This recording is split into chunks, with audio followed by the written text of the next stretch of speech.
New York Times report করছে FIFA president Infantino বর্তমান যে সংকটে পড়ছেন এটা থেকে উদ্ধার পাওয়ার জন্য গত 2-3 দিন ধরে টানা ফোন করতেছেন ডোনাল্ড ট্রাম্পকে, ইউএস প্রেসিডেন্ট ডোনাল্ড ট্রাম্পকে।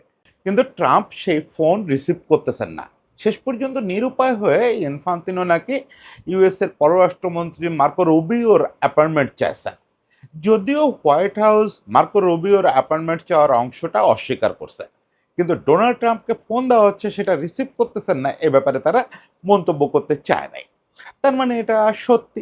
আচ্ছা, সত্যি হোক বা না হোক, এই ঘটনাটুকু পড়ে আমার যেটা মনে হলো, একটা বহু পুরনো আফ্রিকান প্রবাদ, এটা আমরা ছোটবেলায় শুনছি, যে অতি ক্ষমতাধরদের সঙ্গে বন্ধুত্ব করার সময় এটা নিশ্চিত রাখতে হয় যে আমিও যেন নিজেকে ক্ষমতাধর না ভাবি। সম্ভবত এই প্রবাদটা কখনো ইনফান্তিনো শোনেন নাই। দুনিয়ার সবচেয়ে ক্ষমতাধর মানুষ ডোনাল্ড ট্রাম্পের সঙ্গে বন্ধুত্ব করছেন। দুনিয়ার সবচেয়ে বড় ফিনান্স উল্টে পাল্টে দেওয়া প্রতিষ্ঠান জেপি মর্গানের সঙ্গে বন্ধুত্ব করছেন। কুশনার ফ্যামিলির সঙ্গে বন্ধুত্ব করছেন। উনি ভাবছেন যে উনি নিজেও এদের মতো ক্ষমতাধর। সেটা যে হয় না, সেটা আজকে নিশ্চিত করে ইনফান্তিনো বুঝতেছেন। যখন তিনি গাড্ডায় পড়ে গেছেন, তখন তার পাশে এরা আর কেউ নাই, কেউ ফোন ধরতেছে না। কতটা গাড্ডায় পড়ছেন ইনফান্তিনো, আমরা আজকে এই আলোচনাটা করব। এই 2026 বিশ্বকাপের আগে ইনফান্তিনোর আরেকবার ফিফা প্রেসিডেন্ট হওয়াটা একেবারে আনুষ্ঠানিকতা মাত্র ছিল, যে 27-এ কংগ্রেস হবে, ইনফান্তিনো যাবেন, গিয়ে বক্তৃতা দেবেন, ভোট হবে, পাশ করে যাবেন, মিষ্টি খাবেন, চলে আসবেন। ওনার ডায়াবেটিস আছে কিনা আমি জানি না, থাকলেও ওদিন মিষ্টি খেতে পারতেন। এই প্রস্তুতিটা হঠাৎ করে ধসে গেছে। বিশ্বকাপের শুরু থেকে এই সর্বশেষ যে ফিফা এন্টারপ্রাইজের প্রস্তাব, এই পুরোটা মিলে ইনফান্তিনো নাই। পরিস্থিতি এখন এমন হচ্ছে যে তাকে আইনি কারণে অপসারণ করা হতে পারে। তার বিপক্ষে এথিক্স কমিটি এবং জুডিশিয়ারিতে আলাদা আলাদা মামলা করার প্রস্তুতি নিচ্ছে ইউএফা। এবং মূল কংগ্রেসের আগে বিশেষ কংগ্রেস ডেকে তাকে অপসারণ করা হতে পারে, এমনও আলোচনা চলতেছে। আজকে আমরা দেখব যে ঠিক কী কী ঘটনা ইনফান্তিনোকে এখানে এনে দাঁড় করালো এবং এখন তার সামনে কি ভয়াবহ একটা দুঃসময় অপেক্ষা করতেছে। আমি অনেকবার বিভিন্ন কন্টেন্টে বলছি, ব্যক্তি জিয়ান্নি ইনফান্তিনো নিজেকে গুরুত্বপূর্ণ মনে করতে পারেন, কিন্তু রিয়েলিটি হচ্ছে তিনি একটা সিস্টেমের পুতুল ছিলেন। তিনি একটা সিস্টেমের পুতুল হিসেবেই চেয়ারটা পাইছিলেন, যে সিস্টেমটা সেপ ব্ল্যাটার বা হ্যাভেলান্সদের দুর্নীতিগ্রস্ত সময়েও হাত দিতে পারে নাই ফিফায়। ফিফাকে দিয়ে যে বিলিয়ন বিলিয়ন ডলার আয় করা সম্ভব, এটা তো দুনিয়ার বড় বড় বিজনেস অলিগার্কদের মাথায় ঢুকে গেছে। ইউএস মার্কেটটা প্রপারলি দখল করা সম্ভব হলে, সারা পৃথিবী থেকে টাকা শুষে আনা হলে ফিফা দিয়ে অনেক টাকা আয় করা সম্ভব, যেটা তারা অন্যান্য স্পোর্টস দিয়ে করেন। কিন্তু সেই ফিফাতে হাত দিতে হলে প্রথমেই দরকার ছিল ফিফার এক্সিস্টিং কাঠামো ভেঙে দেওয়া। সেটার জন্য তারা অলরেডি দুর্নীতিগ্রস্ত ব্ল্যাটারকে দুর্নীতির অপরাধে এফবিআই তদন্ত করে সরায় দিলেন। এরপরে ইনফান্তিনো যে নির্বাচিত হলেন, ইনফান্তিনোর ব্যক্তি ইচ্ছা অনিচ্ছা এখানে ব্যাপার ছিল না। ইনফান্তিনো অল্পের জন্য পাশ করে গেলেন। 2016 ইলেকশনে সালমান বিন ইব্রাহিম তার বড় কন্টেন্ডার ছিলেন, মাত্র 3 ভোটে পাশ করে গেলেন। ওকে, এই যে ইনফান্তিনো বসলো সেই থেকে এই লোকটা মানে নিজে যখন ক্যামেরার সামনে আসে, মাইক্রোফোন পায়, তখন সে যেভাবে বলে মনে হয় যে সেই এই কাজগুলো করতেছে। কিন্তু এটা পরিষ্কার যে তার প্রতিটা পদক্ষেপ বিরাট একটা কর্পোরেট ওয়ার্ল্ড এবং বিজনেস ওয়ার্ল্ডের পারপাস সার্ভ করতেছে, বিরাট একটা পলিটিক্যাল গোষ্ঠীর পারপাস সার্ভ করতেছে। এই জিনিসটা সম্ভবত উনি নিজেও বুঝে উঠতে পারছেন কিনা আমার সন্দেহ আছে, যে উনি যে আসলে পাপেট, ওনাকে দিয়ে যে এগুলো করানো হচ্ছে উনি করতেছেন না, এটা উনি বুঝছেন কিনা উপরওয়ালা জানে। যাই হোক, উনি এই কাজগুলো করা শুরু করলেন। বিশ্বকাপের আগে পর্যন্ত ওনার অবস্থা খুব ভালো ছিল, খুব ভালো বললেও কমায় বলা হয়। ফিফা প্রেসিডেন্ট নির্বাচিত হতে 106টা ভোট লাগে, 211টা সদস্যের মধ্যে 106টা ভোট লাগে। সেখানে 2026 বিশ্বকাপের আগে পৃথিবীর 100টা দেশ প্রত্যক্ষ পরোক্ষভাবে ইনফান্তিনোকে 27-এ সমর্থন দিতে যাচ্ছে, এটা তারা জানায় দিছিল। তার মানে কি, ওই যেটা বললাম, হাসতে হাসতে কংগ্রেসে যাবে, বক্তৃতা দেবে, ভোট হবে, মিষ্টি খেয়ে বেরোয় আসবে। এই তো ছিল পরিস্থিতি। এই পরিস্থিতি থাকার কারণও ছিল, এই যে বিশাল বিজনেসে হাত দেওয়া শুরু করছে ফিফা, বা তাকে সামনে রেখে এই বিজনেস গোষ্ঠীগুলো, এর ফলে তো ফিফার ফান্ডে টাকা বাড়তেছে, বিপুল পরিমাণে বাড়তেছে। ধরেন যেখানে আগে ফিফার ফান্ড ছিল 1 টাকার, সেটা ১০০ টাকায় পরিণত হয়েছে। এখন ১০০ টাকা থেকে যদি আপনি ৫-৬ টাকা এই গরিব রাষ্ট্রগুলোকে দিয়ে দেন, বেশিরভাগই ২১১টা দেশের মধ্যে বেশিরভাগই তো আসলে হতদরিদ্র রাষ্ট্র। তাদের ফুটবল চালানোর মতো অবস্থা নাই।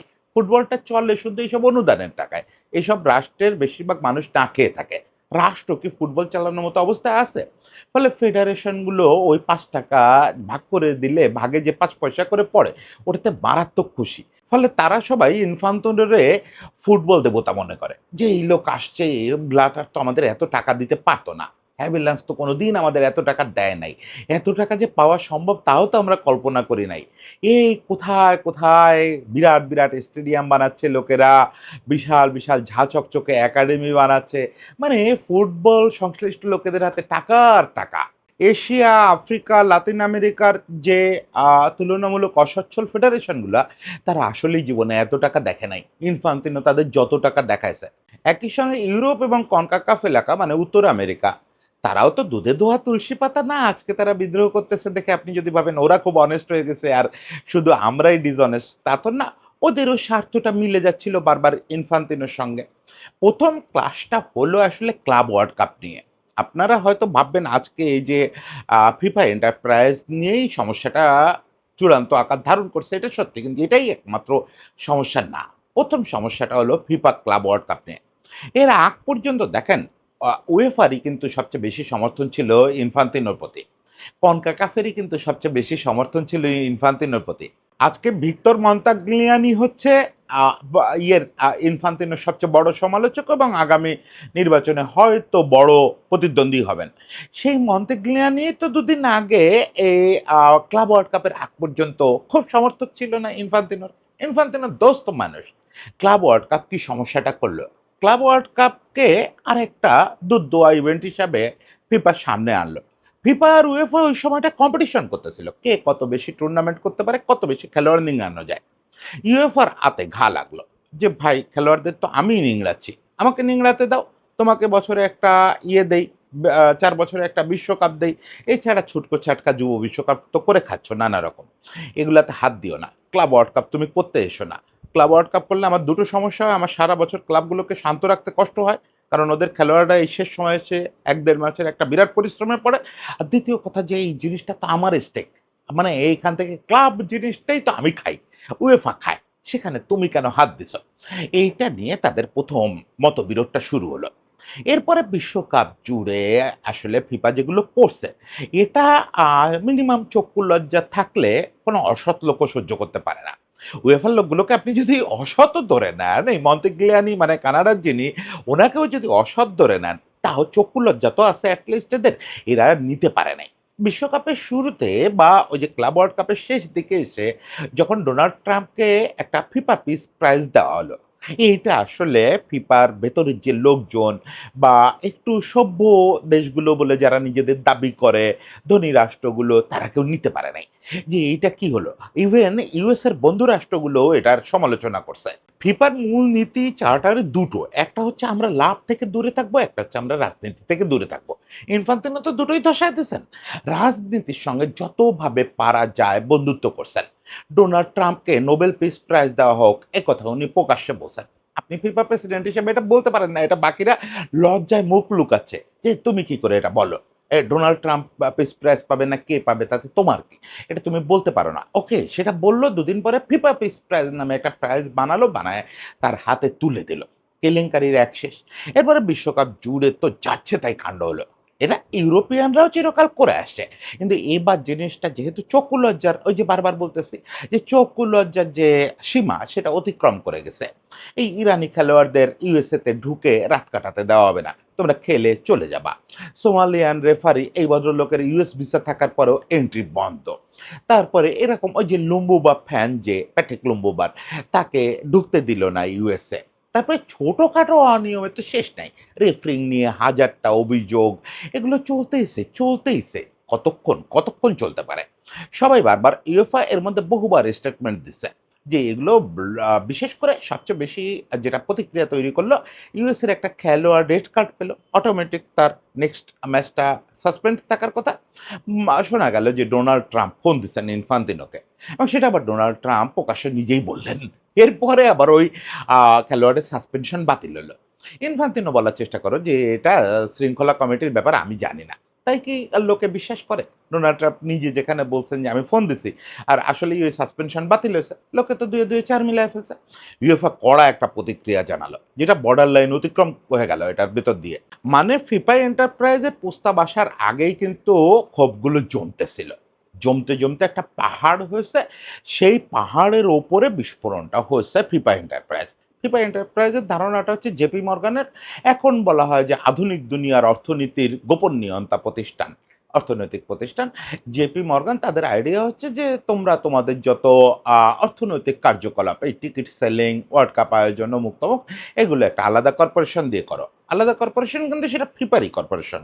ফিফা কর্পোরেশন হবে এন্টারপ্রাইজ, কি জানি নাম, ওই ফিফা ফরওয়ার্ড এন্টারপ্রাইজ। এই এফএফই একটা গঠন করো, এটা 20% মালিকানা বেসরকারি খাতে বিক্রি করে দাও। জেপি মর্গান সরাসরি কোনো মালিকানা কিনবে না, মালিকানার একটা বড় অংশ শোনা গেল যে জেরার্ড কুশনারের ছোট ভাই সে কিনবে। জেরার্ড কুশনার হচ্ছেন ট্রাম্পের জামাই, মানে ইভানকা ট্রাম্পের হাজব্যান্ড। ফলে এটা নিয়ে আরেক দফা ভয়ানক গোলমাল শুরু হলো এবং এটাই চূড়ান্ত ব্যাপার হয়ে গেল। কারণ এই জিনিসটা প্রস্তাব আকারে সবাইকে পাঠানো হলো, সবগুলো দেশকে একটা ডেট দিয়ে দেওয়া হলো যে 19 তারিখের মধ্যে তোমরা এটাতে হ্যাঁ বা না জানাও। যদি হ্যাঁ জানাও প্রত্যেকে $40 মিলিয়ন করে পাবা। পুরো ব্যাপারটা কেলেঙ্কারির অ্যাক্সেস। প্রথমত এরকম একটা প্রস্তাব আপনি সদস্য রাষ্ট্রগুলোকে পাঠাইতে গেলে আপনার তো ফিফা কাউন্সিলে আলাপ করতে হবে। এটা কোনো কাউন্সিল ছাড়াই এটা করা হয়েছে। মানে ফিফা প্রেসিডেন্ট আর তার সেক্রেটারি মিলে ড্রাফট করে পাঠায় দিচ্ছে। দ্বিতীয় কথা, এরকম একটা ডেডলাইন ধরে তুমি মেম্বারদের ভোট দিতে বাধ্য করতে পারো না। তৃতীয় কথা হচ্ছে যে সামনে $40 মিলিয়ন মূলা ঝুলাতে পারো না। এগুলো সব ফিফা চার্টারের বিপক্ষে যায়। ফিফার যে মূল চার্টার তারতে বলাই আছে যেগুলো করা যাবে না। কখনো কোনো প্রস্তাব ফিফা সদস্যদের সামনে দিয়ে বলা যাবে না যে এইটা করলে তুমি এই টাকা পাবা। এই প্রস্তাব বাজারে আসার কয়েক ঘন্টার মধ্যে উয়েফা স্টেটমেন্ট দিল যে তারা কেউ এই প্রস্তাবে হ্যাঁ ভোট দিবে না, বরং এই প্রস্তাব যদি টেবিলে ওঠে, যদি কাউন্সিলে ওঠে, তাহলে তারা বিশ্বকাপ বয়কট করবে। সামনে যুব বিশ্বকাপ, একটা হুমকিতে পড়ে গেল। কিছু মানে কয়েক ঘন্টার মধ্যে কনকাকাফ, মানে এই উত্তর আমেরিকার রাষ্ট্রগুলো, তারাও একই কথা জানালো যে তারাও এই প্রস্তাবে সই করবে না। এটা একটা অবিবেচনা প্রসূত প্রস্তাব এবং প্রসেস মেনে এই প্রস্তাব পাঠানো হয় নাই। তাহলে 90 ভোট সরাসরি বলে দিল আমরা এটার বিরুদ্ধে। আপনার লাগবে হচ্ছে হারতে 106 ভোট। জিততেও যেরকম 106 ভোট লাগবে, হারতেও তো 106 ভোট লাগবে। তাহলে তো 90 ভোট আপনার বিপক্ষে চলে গেল। আর অপেক্ষা কিসের? অপেক্ষাটা হচ্ছে পরদিন সকালে এএফসি স্টেটমেন্ট দিল। যদিও এএফসির স্টেটমেন্ট এটা বলে নাই যে আমার সদস্য রাষ্ট্র সবাই এটার বিপক্ষে, সেটা সম্ভবও না। কারণ এএফসির বেশিরভাগ সদস্য রাষ্ট্র হচ্ছে দরিদ্র বোর্ড। আমি আগেই বলছি $40 মিলিয়ন তাদের জন্য বিরাট ব্যাপার। ফলে এদের সালমান সাহেব কনভিন্স করতে পারবে না সবাইরে। কিন্তু এএফসি স্টেটমেন্ট দেওয়া মানে তো কাউন্সিল একমত হয়েছে। মানে ৫-৭টা দেশ হইলেও তো একমত হয়েছে। সবগুলো দেশের হওয়া লাগবে না। তাহলে তো ভোট আপনি বিপক্ষেই বেশি চলে গেছে। কনমেবল আর সিএফ, মানে দক্ষিণ আমেরিকা আর আফ্রিকা, এরা চুপ থাকলো, ওশেনিয়া চুপ থাকলো, কিন্তু তাতে কি হয়েছে? 106 ভোট তো বিপক্ষে চলে গেছে, বোঝাই যাচ্ছে। তখন তড়িঘড়ি করে ইনফান্তিনো বললেন যে না, যেহেতু সবাই বলতেছে যে এটা আলোচনা করা হয় না, আমরা প্রপারলি আলোচনা করে পরে দেখব, আপাতত এটা সাসপেন্ডেড। আর হলো না, আর হলো না। এটাতে দুটো ঘটনা ঘটলো। আমি ওইদিন যে কনটেন্টটা করছিলাম সেখানে বলছিলাম যে তার সামনে পথ আছে দুটো। একটা হচ্ছে হেরে যাওয়া, আর একটা হচ্ছে হেরে যাওয়া।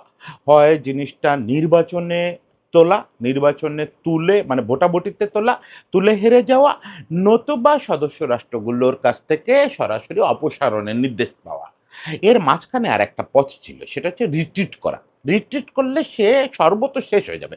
ফুটবল সংগঠক হিসাবেই সে আর টিকবে না। আর রিট্রিট করলে একদিকে যেরকম এই পুরো ফুটবল বিশ্ব তার বিপক্ষে দাঁড়াইছে বলেই তো রিট্রিট করতেছে, সেটা তো আছেই। আরেকটা বড় ব্যাপার হচ্ছে রিট্রিট করার সঙ্গে সঙ্গে তার যে প্যাট্রনরা, তারা তার উপর থেকে আস্থা তুলে নেবে যে তুমি তো পারলা না, তুমি সামান্য প্রস্তাবটাই টেবিলে তুলতে পারলা না, আমাদের বিজনেসের প্রস্তাব, তোমারে কে চিনে, তুমি কোথাকার কোন ইনফান্তিনো, আমরা নেক্সট ইনফান্তিনো খোঁজ করবো, তুমি এখন সামনে থেকে সরো তো। তাই তো হচ্ছে, ডোনাল্ড ট্রাম্প তার ফোন ধরতেছে না, জেপি মর্গান কর্তৃপক্ষের কেউ ফোন ধরতেছে না, মার্কো রুবিওর অ্যাপয়েন্টমেন্ট চাচ্ছে, এখন আর তাকে কেউ চিনতেছে না। এখন তার সামনে কি একটা সময় অপেক্ষা করতেছে দেখেন। ২০২৭ সাল পর্যন্ত যদি সে টিকে যায়, ২০২৭ নির্বাচনে তার পাশ করা প্রায় অসম্ভব। যদি না সে একটা ক্যাচাল লাগায় ফেলতে পারে। ক্যাচালটা কি? যে কনকাকাফ একজন প্রতিনিধি দিল, এএফসি একজন প্রতিনিধি দিল, সিএএফ থেকে একজন প্রতিনিধি আসলো। সিএএফ থেকে প্রতিনিধি আসলে তার লাভ নেই, বরং তার ভোট কমবে। ইউরোপ থেকে আরেকজন প্রতিনিধি আসলো। সে যদি ৩ জন থেকে ৩ টা প্রতিনিধি টাকা-পয়সা দিয়ে দাঁড় করাইতে পারে, তাহলে প্রতিপক্ষের ভোট ভাগ হবে। তাছাড়া আর কোনো উপায় নাই। ওই যে তার কিছু কেনা দেশ, শখানেক দেশকে সে টাকা দিয়ে ম্যানেজ করত, ওই ভোট ব্যাংক আর তার হয়ে কাজ করবে না বা ওইটা দিয়ে কিছু হবে না। কারণ হচ্ছে বাকিরা সবাই মিলে নাম্বারটা অনেক বড় হয়ে গেছে। ইউএফএ এবং কনকাকাফ এক হয়ে গেছে, তাদের হাতে আবারও বলতেছি ৯০ ভোট। এএফসি থেকে ৫-৭টা ভোট আসবে। দক্ষিণ আমেরিকায় ব্রাজিল সহ কয়েকটা দেশ আছে যারা একদমই ফিফার এই ম্যানেজমেন্টকে পছন্দ করতেছে না। আফ্রিকাতেও অন্তত ২ টো দেশ আছে যারা পছন্দ করে না। ফলে সব মিলে ১০৬ ভোটের বেশি তার এগেইনস্টে যাবে ২৭ নির্বাচনে। এখন ২৭ নির্বাচন পর্যন্ত কি সে যেতে পারবে? মনে হচ্ছে না। ২৭ নির্বাচন পর্যন্ত ইউএফএ তাকে যেতে দিতে চায় না। উয়েফা এখন দুটো আ আ লাইনে পাশাপাশি তার বিরুদ্ধে পদক্ষেপ নিতে যাচ্ছে। প্রথমত হচ্ছে লিগ্যাল লাইনে। অলরেডি উয়েফা একটা লিগ্যাল নোটিশ সার্ভ করছে ফিফাকে এবং সিসিতে রাখছে আর্সেন ওয়েঙ্গার সহ ফিফার বেশ কয়েকজন কর্মকর্তাকে। সেই লিগ্যাল নোটিশে কি বলা হয়েছে? বলা হয়েছে যে এই বিশ্বকাপের আগে থেকে শুরু করে এই পর্যন্ত এই যে ঘটনাবলী এর কোনো ডিজিটাল বা প্র্যাকটিক্যাল, ফিজিক্যাল কোনো ফুটপ্রিন্ট নষ্ট করা যাবে না। কোনো নথি অপসারণ বা বদলানোর চেষ্টা করা যাবে না। যদি কোনো নথি মিসিং থাকে বা চেঞ্জ হয়, তাহলে ধরে নেওয়া হবে আপনারা অপরাধের প্রমাণ বিলুপ্ত করছেন। কারণ আমরা অনতিবিলম্বে আপনাদের বিপক্ষে মামলা দায়ের করতে যাচ্ছি। ফলে এই মামলায় আপনাদের এগেইনস্টে আপনাদের এই নথিগুলো ইউজ করা হবে। বুঝছেন? তার মানে তারা জুডিশিয়ারিতে মামলা করবে। মামলাটা কিন্তু শুধু এথিক্স কমিটিতে হচ্ছে না। কোর্টে মামলা হবে এবং সেটা ইউএস কোর্টেও হতে পারে, সুইস কোর্টেও হতে পারে। যদি ইউএস কোর্টে হয় তাহলে বুঝবেন যে ট্রাম্প ইনফান্তিনোর ফোন না ধরলেও ইউএফার নেতাদের ফোন এখন ধরতেছে। মানে পাল ওদিকেও বদলে গেছে, হাওয়া ওদিকেও বদলে গেছে। যাই হোক, এটা হচ্ছে জুডিশিয়ারি প্রসেস, পাশাপাশি তারা এথিক্স কমিটিতে, ফিফার যে এথিক্স কমিটি সেখানেও মামলা করবে। যদিও এথিক্স কমিটি এতদিন পর্যন্ত ইনফান্তিনোর ইশারা মতোই চলছে। এথিক্স কমিটিতে এর আগেও বিভিন্ন সময় ইনফান্তিনোকে নিয়ে অভিযোগ করে কোনো ফল পাওয়া যায় না। কিন্তু এথিক্স কমিটি এগুলোও তো আসলে হাওয়া দেখে। হাওয়া যেহেতু দুনিয়া জুড়ে বদলে গেছে, ওখানেও তার বিপক্ষে এই সমস্ত অভিযোগের এভিডেন্স জমা করা হবে। ওখানেও এই ২ জায়গায় ২টো মামলা চালু করা হবে। ২টো মামলার রেজাল্ট কি হবে? কোনো কোর্ট তো সরাসরি এথিক্স কমিটি বলতে পারে যে ইয়েকে অপসারণ করা হোক, ফিফা প্রেসিডেন্টকে। কিন্তু কোর্ট তো সেটা বলবে না। কোর্ট তাকে জেলে পাঠাইতে পারে, তারে শাস্তি দিতে পারে। কিন্তু তারা আসলে এথিক্স কমিটির কাছ থেকেও কোনো রায় চায় না, তারা জুডিশিয়ারি থেকেও কোনো রায় চায় না। ২টো মামলা দায়ের হয়েছে, শুনানি হয়েছে, ব্যাস। এবার এই জিনিসটা দিয়ে একটা স্পেশাল কংগ্রেস ডাকা হবে। এই স্পেশাল কংগ্রেসেই আসলে ইনফান্তিনোকে সরায় দেওয়ার প্ল্যান হচ্ছে। যে ২৭ পর্যন্ত তাকে টিকতে দেওয়া হবে না, আগামী ৩ মাসের মধ্যে স্পেশাল কংগ্রেস হবে। দুভাবে স্পেশাল কংগ্রেস ডাকা যায়। একটা হচ্ছে কাউন্সিলরদের মধ্যে সংখ্যাগরিষ্ঠ অংশ, ফিফার যে কাউন্সিল বডি আছেন, গভর্নিং কাউন্সিল, এই কাউন্সিল হচ্ছে ৩৭ সদস্যের কাউন্সিল। এর মধ্যে ১৯ জন চাইলে যখন তখন তারা স্পেশাল কংগ্রেস ডাকার জন্য ফিফাকে বলতে পারে। তো ১৯ জন তো আপনি বুঝতেই পারতেছেন আছে। উয়েফা আর কনকাকাফ এবং এএফসির ২-৩ জন মিললে ১৯ জন হয়ে যায়। ফলে ১৯ জন মিলে যেকোনো সময় স্পেশাল কংগ্রেস ডাকতে পারে। এ পথেও যেতে পারে, আবার ২০% ফিফা সদস্য যদি লিখিতভাবে আবেদন করে কাউন্সিলের কাছে যে স্পেশাল কংগ্রেস ডাকা হোক, আমাদের বিশেষ একটা কর্তব্য আছে।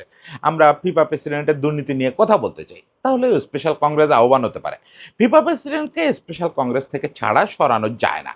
সেটা এথিক্স কমিটির সুপারিশ হোক বা সমস্ত ফেডারেশনের অনাস্থা হোক, যাই হোক, ওই জিনিসটা হতে হবে স্পেশাল কংগ্রেসে। কখনোই কাউন্সিল নিজে ডিসিশন নিতে পারে না বা ওই জুডিশিয়ারি থেকে তাকে সরানো যায় না।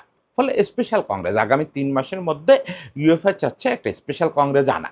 স্পেশাল কংগ্রেসের আগে এই যে এথিক্স কমিটিতে মামলা এবং জুডিশিয়ারির মামলা, এই দুটো জিনিস তারা ওখানে বা এভিডেন্স হিসাবে সাবমিট করবে যে এই লোক অলরেডি করাপ্টেড এবং অপারগ এই জিনিসটা চালাইতে।